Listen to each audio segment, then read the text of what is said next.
2024માં જાન્યુઆરીમાં જ્યારે દિલ્હીમાં આમ આદમી પાર્ટીની સરકાર હતી અને ત્યાં આદિવાસી લોકોએ ભગવાન બિરસા મુંડાજીનું સ્ટેચ્યુ લગાડ્યું, તો આમ આદમી પાર્ટીના કાર્યકર્તાઓ અને આમ આદમી પાર્ટીના નેતાઓએ એક જ દિવસમાં ભગવાન બિરસા મુંડાજીનું સ્ટેચ્યુ પણ હટાવી દીધું.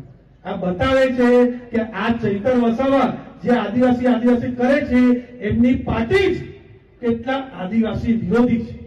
અને એટલું જ નહીં, બીજા એક ઠગ ધારાસભ્ય બાજુની વિધાનસભામાં છે વાંસદામાં, એ પણ આદિવાસી કરે છે.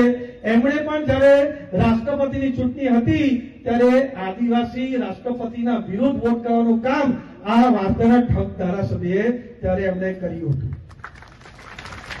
અને રાહુલ ગાંધી જયારે અમેરિકા ગયા ત્યારે એમણે એમ કહ્યું કે અમારી સરકાર આવશે તો અમે એસટી, એસસી અને ઓબીસી નું આરક્ષણ કાઢી દઈશું, એવું બયાન એમણે આપ્યું. આ મેં 4 વાર લલકાર આપી કે ભાઈ તું બહુ આદિવાસી કરે છે, તો એક વાર તો તારા રાહુલ ગાંધી વિરુદ્ધ બોલીને બતાવ કે કોઈની પણ સરકાર આવે પણ આદિવાસી સમાજનું આરક્ષણ નહીં રહેશે. એમણે એક પણ વાર હિંમત નહીં કરી. એ પણ બતાવે છે કે એ ભાઈ પણ કોંગ્રેસના પાર્ટીના પોપટ છે. જેટલું કોંગ્રેસ બોલે એટલું જ કરે. અને એમાં તો હમણાં પૂરી તૈયારી કરે છે કે વાંસદામાં જે રીતનો માહોલ બન્યા છે 100% ભારતીય જનતા પાર્ટી જીતવાની છે અને એમની પાર્ટી પણ એમને કોઈ ગણતી